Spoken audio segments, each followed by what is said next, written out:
ketemu lagi dengan podcast Radar Surabaya. Bagaimana kabar-kabar teman-teman di sana? Sehat selalu ya. Hari ini Radar Surabaya ada program spesial dan kita akan kenalkan langsung ya bagaimana program ini dari Direktur PT Radar Media Surabaya. Kita tahu ya, Radar Surabaya ini salah satu media lokal terbesar di Surabaya Raya. Ya, bukan hanya Surabaya, tapi Surabaya Raya. Di mana saja? Sidoarjo, Gresik, dan pastinya Kota Surabaya. Ya, sebelum saya podcast nih, kita wawancara dengan tokoh kita, tamu kita yang luar biasa. Boleh persilakan saya pantun dulu. Boleh ya Pak ya? Pergi ke pasar Surabaya, cakep. Pulangnya mampir ke Kalidami, RSA 2025 segera tiba penghargaan untuk insan berprestasi. Pasti tahu dari awal pantun Radar Surabaya punya program apa ya. Langsung saja kita tanya-tanya kepada Bapak Lili Widiantoro. Gimana Pak kabarnya Pak? Sehat Pak? Baik, alhamdulillah sehat. Kok kayak capek gitu Pak? Ya biasalah bekerja. Sibuk sama program kita ya Pak ke depan nih Pak. Iya, Boleh, iya. Boleh dikenalkan Pak? Mau ada program apa sih Pak Radar Surabaya ini Pak? Baik. Sebelumnya saya sampaikan bahwa Radar Surabaya ini adalah sebuah media mainstream grup Jawa Pos yang oleh induknya kita wilayah areanya dibatasi di 3 kota besar, yaitu Radar Surabaya, Radar Gresik, dan Radar Sidoarjo.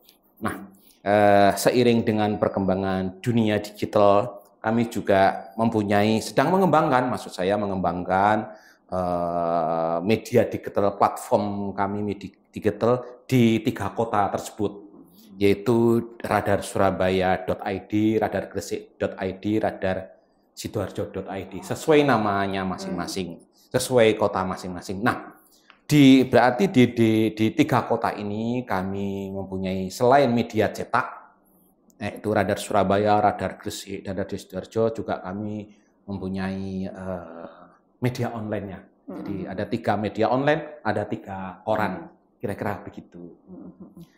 Nah, terkait dengan program kita baru, yaitu kita sebut namanya Radar Surabaya Award.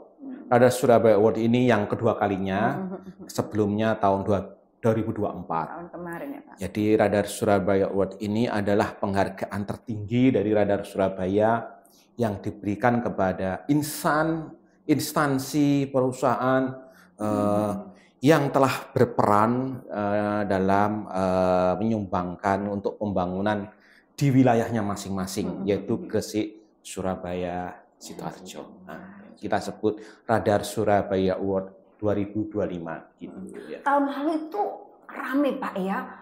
Programnya banyak yang mengapresiasi, hampir seluruh stakeholder hadir kayak gitu Pak. Ya mungkin perbedaan di tahun sebelumnya sama sekarang apa ini Pak? Alhamdulillah kemarin kita adakan di Hotel Fasa di Surabaya, dan itu sambutannya luar biasa. Iya, betul, Pak. Ada banyak kategori, jadi mulai Forkopimda, Forkopimda itu Forkopimda Surabaya, Gresik, Sidoarjo, Tanjung Perak karena ada Polres sendiri, dan juga Forkopimda Jatim. Ada juga kelompok pendidikan, ada kelompok corporate, kelompok kesehatan, olahraga, seni budaya, dan tokoh inspiratif gitu. Nah, ini memang luar biasa menurut saya, penghargaan ini penghargaan tertinggi kami kepada mereka-mereka yang sudah berperan dalam bidangnya masing-masing untuk kemajuan wilayah masing-masing. Yang kedua, tentu ini penghargaan kepada para stakeholder yang sudah memberikan kepercayaan kepada Radar Surabaya, sehingga media kami ini bisa survive sampai hari ini, yang telah terbukti kita bisa melalui kondisi sulit waktu itu, yaitu COVID, dan sekarang kita juga menghadapi tantangan, terutama orang itu mengalami tantangan luar biasa di terhadap munculnya media baru yaitu online. Tetapi kami bisa survive dan kami terus mengikuti perkembangan dunia media digital ini, yaitu tadi dia sudah saya sebutkan, kami juga mempunyai 3 media, 3 media online, 3 media cetak. Harapannya 2 platform ini bisa saling mengisi, saling mengisi sehingga saling melengkapi, sehingga media online kita itu karena diproduksi oleh teman-teman tim wartawan cetak yang sudah terbiasa menulis berita-berita dengan pola editing yang berlapis, ini akan terbawa dalam menulis berita online, sehingga kami yakin berita online di bawah grup Radar Surabaya ini bebas dari hoax. Saya kira gitu. Memang responnya Radar Surabaya Award ini luar biasa ya. Teman-teman juga pasti harus ikut bagaimana. Apalagi ini Pak, rencananya akan ada kayak banner-banner apa sih Pak yang dipasang di pinggir-pinggir itu ya Pak ya? Betul. Jadi ada kerjasama Radar Surabaya. Selain tampil di koran nih Pak, di online, ada lagi nggak Pak? Tampil di mana lagi ya Pak teman-teman peraih Radar Surabaya Award 2025 ini Pak? Sebelumnya saya sampaikan Radar Surabaya Award ini yang kedua ini tahun 2025 ini akan kita selenggarakan di Hotel Fasa, Jalan HR Muhammad, dan pada tanggal 25 Juli ya, 31 Juli, hari Kamis tahun 2025 jam 7 ya begitu. Nah, memang kita juga melakukan promo selain di media kita, di online, di medsos, juga di koran, juga kita promokan nanti di outdoor. Kita kerjasama dengan perusahaan advertising yang akan mensupport kita, sehingga biar gaung Radar Surabaya Award ini, kegiatan positif ini banyak diketahui orang. Harapan kami Radar Surabaya Award ini bisa menginspirasi semua stakeholder untuk bisa memberikan sumbangsih kepada pembangunan kemajuan masyarakat kita. Bukan hanya Surabaya, Gresik, Sidoarjo ya Pak ya? Mungkin Jawa Timur. Contoh misalkan, kita juga yang memberikan penghargaan kepada tokoh-tokoh inspiratif, tokoh lingkungan yang dia peduli terhadap kebersihan, pengelolaan sampah. Harapan kami ini bisa nanti menular kepada yang lain. Saya kira ini baik sekali. Mendukung program pemerintah juga ya. Saya kira itu. Ya. Oke. Berarti harus saksikan nih Pak ya, kegiatan program kita Radar Surabaya Award 2025. Baik Bapak, ada lagi nggak tambahan mungkin harapan ke depan untuk program dan Radar Surabaya untuk masyarakat di Jawa Timur juga gitu Bapak?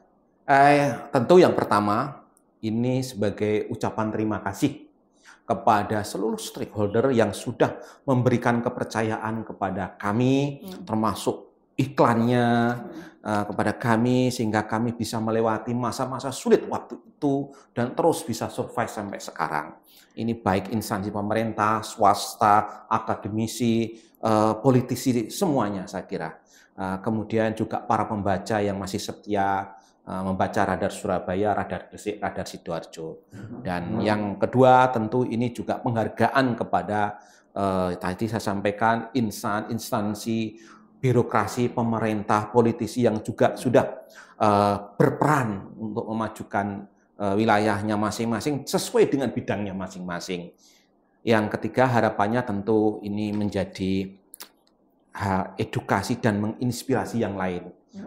Hal simpel bisa kita lakukan untuk kebaikan. Ya, tadi contoh misalkan kader lingkungan, tokoh lingkungan bisa melakukan hal misalkan ya di kampungnya masing-masing, pengelolaan sampah, memilah sampah, menjaga kebersihan. Itu contoh simpel. Nah, belum nanti mungkin ada yang bidang olahraga, kesenian bisa melakukan masing-masing. Kira-kira begitu. Saya dengar penjelasan Pak Lili itu pasti heboh dan meriah nih ya.